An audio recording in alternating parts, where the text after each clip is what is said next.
Welcome to the 2021 RPOD 192. We're going to start right in the back here, right in the end of the bumper. If you just pull that cap off, reach in a little bit, we've got your sewer hose in here. So once this guy's fully stretched out, it is about 20 feet long. Just take note of those two ears in the adapter here. That's how we'll attach it to your sewer system. Storing it in the bumper just help keeping any sort of stench or smell out of the trailer. And then just pressing that cap on back in place just to hold it in there.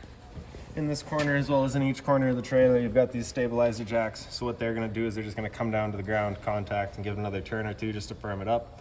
But walking through the trailer right now, you notice it's got a little bit of a bounce or a sway to it. These guys are just going to get rid of that for you. Kind of right behind it, you've got your low point drains there. So just turn that valve, allows it to drain out the water lines. So reason for that would just be if you're looking to winterize the unit, or if you're getting ready to leave for a while, you don't want your water going stagnant, you can just drain it all out.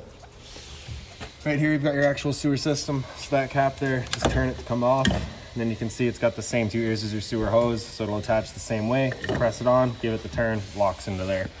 On the left, you got a gray valve. On the right, you got a black. So that black valve is controlling your black tank, which is filled from your toilet. So when you're dumping your tanks, you're gonna wanna dump that first, allow that to drain out completely. Once that's done, we'll come to the gray, which is filled from your sinks and your shower. So typically cleaner water, you can pull that, allow that to drain out last, just help keep that hose as clean as possible. Right up here on the right, we've got your cable and satellite inlet. So a coax cable is going to plug into there, turn it on, it'll fire up at your TV location. And beside that, we've got your shore cord. All right, so you get that little notch in the bottom there. It's going to line up with that notch and that prong there. Just press it into place, a little 1/8 turn locks it in there, and then you got that threaded collar in the back to really lock it down. As we follow that cord back, you can see you've got a standard 30 amp end here. Now, most campsites are going to have that. You can plug straight on in and you're good to go. We do also provide you with a 15 amp adapter to go down to a 15 amp to plug into your standard household outlet. Right up from your shore cord connection is the exhaust for your furnace as well as the return air. So you just want to make sure that if you're ever running your furnace, nothing's blocking that because it does get hot. This right here is just a vent for your fridge. Nothing back there for you to worry about. Up here, we've got the vent for your stove. So of course, propane stove, whenever you're using it, is putting off fumes. So you want to make sure this flat back here is open, allowing the fan inside to evacuate those fumes. So you're just going to be pulling it open. Once you're ready to go traveling, you're just kind of pressing it back into place until it clicks, and that's that. All right. So up to the front, kind of right back here a little bit, we've got this little cap there. So you just be unscrewing that cap, and that is your freshwater tank drain. Filling up that freshwater tank is done through this port here. So just turn that off. You take your water hose, stick it into there, turn it on. That'll fill up that freshwater tank for you. You know that tank is full once it starts spitting water out of that vent right there. Below that, we got your city water connection. So a water hose is going to plug into here, turn on the water, and that'll pressurize all the water lines throughout the unit. Right here, you've got your front storage compartment. So it does see straight through to the other side. If you're looking to winterize the unit yourself when the time comes, your antifreeze inlet, your water pump access, just right back here. Also right up top in here, we've got the inverter for you. So pulls the 12 volts from your battery, inverts that into 120 volt for running your fridge, as well as all of your other outlets on your GFI protected circuit. In the back, there's just that one kind of button there. If you press that so it goes in, that is your inverter turned on. If you have it coming out, that'll allow it to run off of the remote signal, which is inside the unit. I'll get there in a minute. Close that back up. And around to the front, this little red box here is your battery shut-off switch. So you can see we're currently up at off. It's not allowing any 12 volt to the unit or charging the battery. So you're gonna flip it over to on, and that connects it to the unit. The battery itself is just housed in this box right here. So as long as you're plugged in through that short cord in the back with that battery turned on, that battery is charging for you. On the side here, you've also got the 7-pin outlet. So as long as you're plugged into that tow vehicle as well, the battery's also charging. Inside this cover right here, you just got that little knob in the back, push it back, you can open it up. Right down in here, you can see you've just got that standard barbecue style propane tank. Just turn that valve to open it up. That's the propane turned on. In the front, you got the power tongue jack, so you get that light switch in the front there. Does the little LED in the bottom, up to go up, and down to go down. All right. So over on the side here, you've got the other end of your storage compartment. Now in here, we've got this little sport wash, so we'll use this guy in a second here once we start going back. One thing to let you know with this specific unit is you did go with the outside kitchen, right? So you have that hanger here. Somehow factory forgot to install the hanger on the side of the unit, so we don't have a way to actually mount this right now. But basically what you'd be doing is you'd have a rail on the side of the unit that you'll drop that back piece into, and then just let it sit down with that stop there holding it up. And that'll be about it. It'll be the same sort of ideal for your griddle. If you'd like, we can go over this once we have everything actually installed and sorted out for you. But you got the same idea for this guy here. It'll be hanging up the same way. Drop it in place, let it sit, and that'll be it. You're gonna lift the arms out and they lock into place there. And then on those two rods there, you'd basically just be taking your griddle here and sliding it into these ends pockets on the side here, all right? And then you just be locking it down with that little pin there. Again, I can go over this with you once we have everything installed. For now, I'm gonna bring this to the back. And we'll just kind of set it down. And we can at least fire it up for you still today, all right?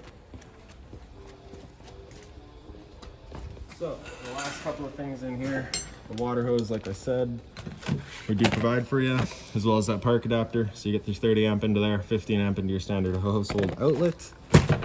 You get this manual override, which is for your front tongue jack there. It just has a little rubber plug on the back. You can lift that up, stick this into there, and you can run it up or down if your batteries were to die on you, as well as the jack for running all of your stabilizers.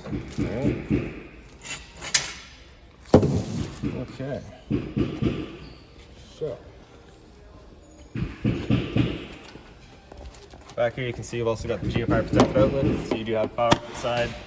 And then for your sport wash, it's just this guy here. Pop that open, push that collar back, take your hose, press it into there, and that's that. Pressurizes the line. It is cold water only, and you just get the standard garden style hose end.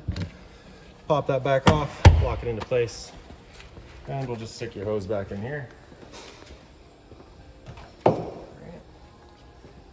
And you're just gonna grab your hose here. So you can see it's got this one valve there. With that valve open, you can move that collar. With that valve closed, it's locked in place, so just an added safety. So close that off, we can pull it out. Down here, you got the same style of valve, so just close it off, pull the dust cap out of there, collar back, press our hose in, open up that flow. Now we'll just come to the barbecue. Same thing, it's just gonna be pulling that collar back, press it in, and open up the flow.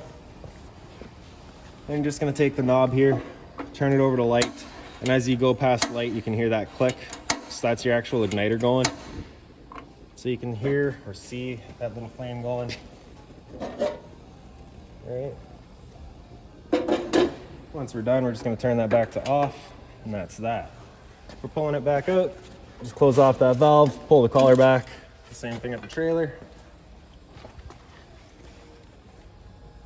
Close off the valve, pull back the collar, and I just like to attach the hose to itself, just guarantees that absolutely nothing's getting in there. And then just the dust cap down here. All right. So for storage, we're just gonna tuck this guy back away.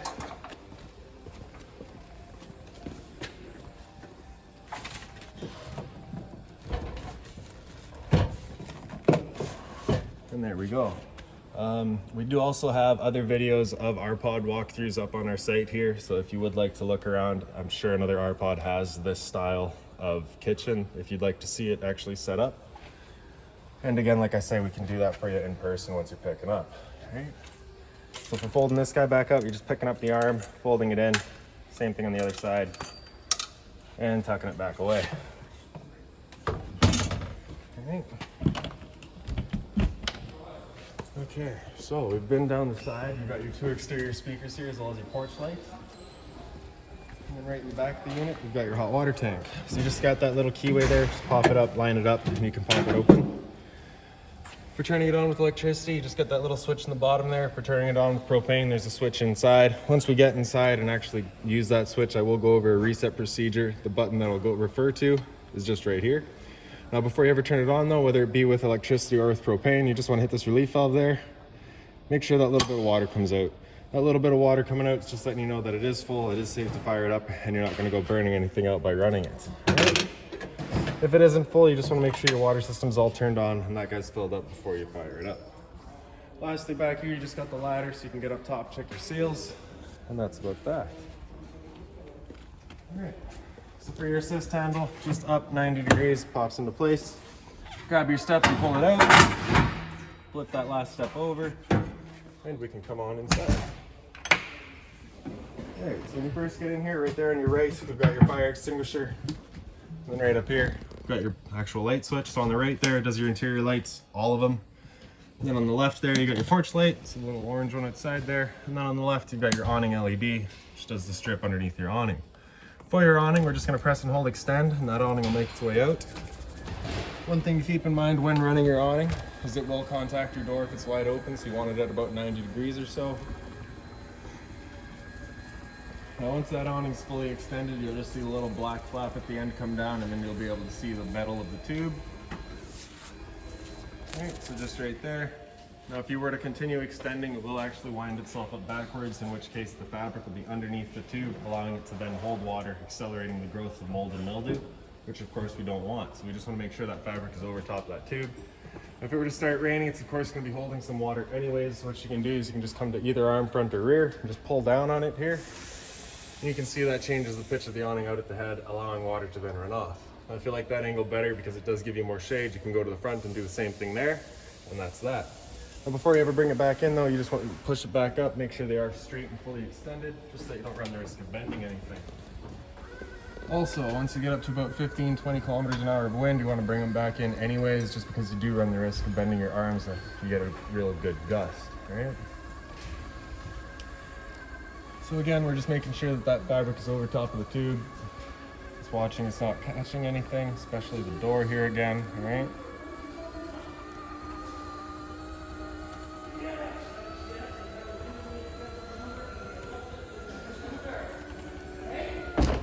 And that's that. So right up above that, we've got your solar charge controller. So basically just tells you your battery charge level. So as we're charging, you go up to the top there. You can see we're currently just sat right in the middle right now. As it dies, it'll come down, all right? And on the right side here, you've got amps and volts. So you can cycle through and see what amperage you're charging at. Because we're inside, currently nothing. And then hit it again, and it'll go into your volts and actually give you the battery readout, all right? Below that, if you press and hold, you can cycle through the different types of battery. Currently, we have a wet battery installed for you, so that's what I've got it set to. All right. Up to the front here, you just got the storage on either side of the couch or bed. All right. You do also have the little light inside of those cabinets there, or the closets. I just got the switch down here. On either side, you've got the GFI protected outlet with the USB charge. Over here, you've also got the emergency exit. So we're just gonna pull that red tab to get rid of the screen, take this stick, throw it outside, and hop on out. Blinds throughout this trailer, pretty well sit where you leave them, right? For the couch, you just pick up at the bottom, and it plops down into place. For the bed, you just get this little travel latch over on the side, pull that back, and you can flip her down. She comes down with you. You got the one window up at the front there with a little bit of storage on either side. So picking it back up, we're just going to pick up the foot, push her back, and she sits into place by herself. Grab the back of the couch there and kind of lift it up, bring them in together, and it falls down for you. Right. A little bit of storage over here, so like I said, your water pump is right in behind there, so those 4 screws pop out, it's right in there. On this side here, you get the same sort of thing. Right in that little pouch there, that envelope has got all of your owner's manuals, all of your remotes, all of your keys, everything like that is just right in there. Underneath the couch, you do get a little bit of storage here.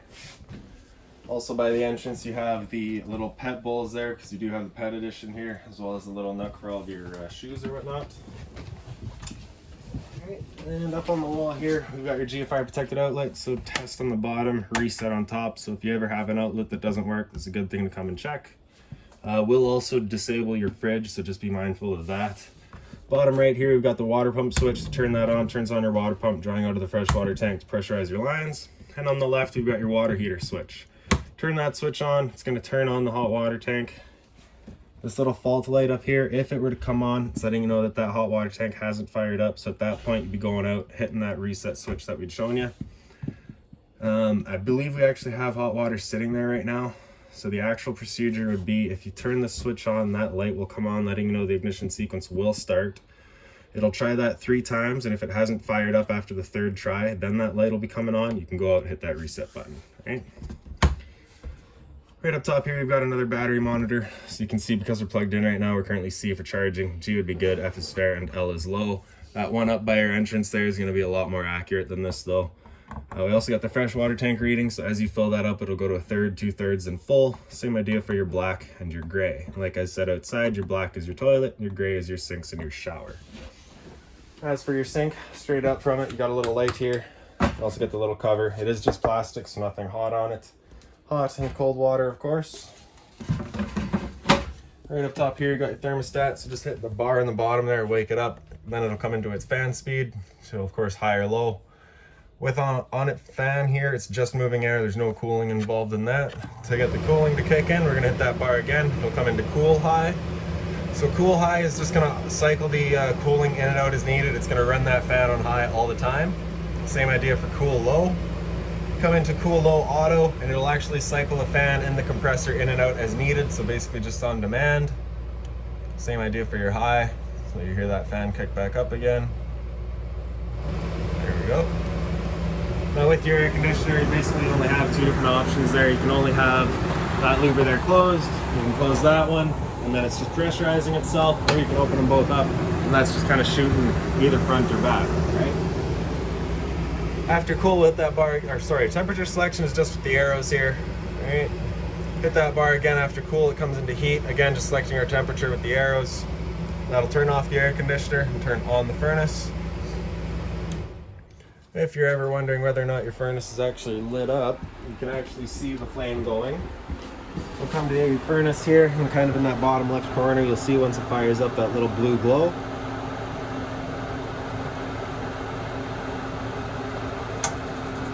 There we go. Right. And then give it another 10 seconds or so and you'll start feeling some warm air. So after heat, we'll just hit that bar again. We'll come down to off and just kind of cycle back around. Right.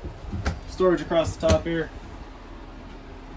Above your stove, you've got your vent, of course, so you do get the light and the fan there. So that flap outside is going to be running off of this fan, right? So allowing those fumes to get out. For the cover here, just pick it up, turn the knob over to light, and hit it with a lighter. She fires right up. Right. Once we're done, we're just going to turn it back to off, bring the cover back down once it's cooled, and there you go. Below that's your microwave, so it pops on open, pretty standard, just like home. Below that, we've got your LP detector. So propane's heavier than air, it'll sit on the floor. This guy will detect it and start going off, just like a smoke detector. A little bit more storage underneath the sink here. Sorry, I forgot to put this thing back in place. All right, just pretend you didn't see back there. Okay.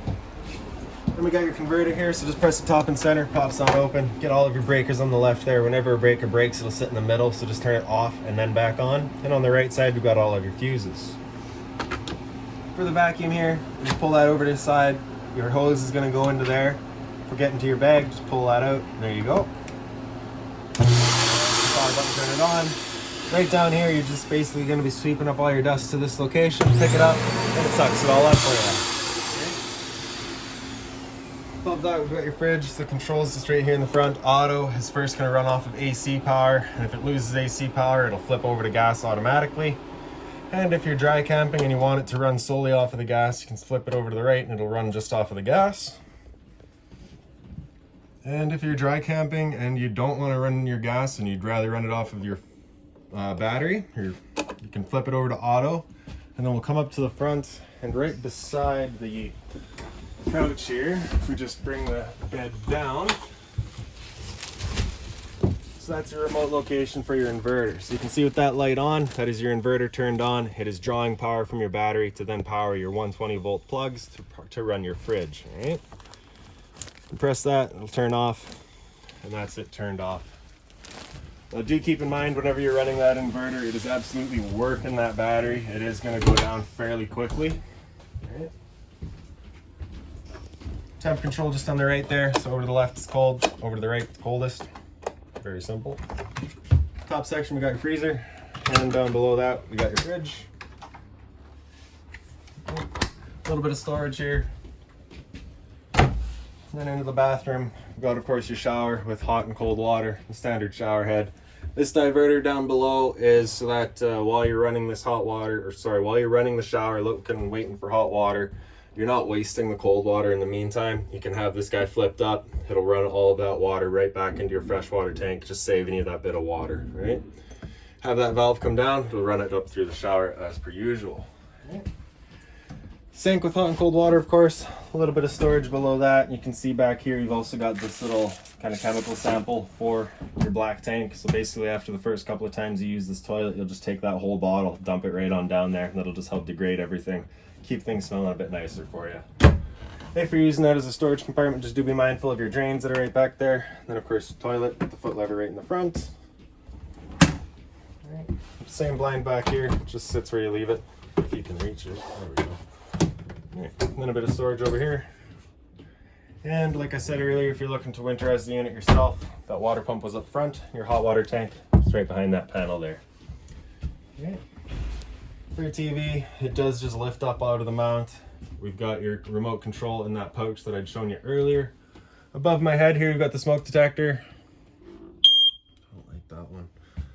The stereo up on the wall here. It's the power button there, of course, turn it on. Hit that power button again, it'll turn it to mute. Back off. If you want to turn it off, press and hold.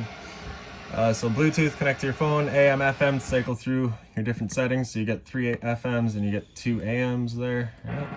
Auxiliary, which is just right in the back of the unit, actually, I believe. Right, and then Bluetooth connected, you can play and pause your phone right there. You got your Seeks, as well as for your AM, FM, you're gonna seek through that.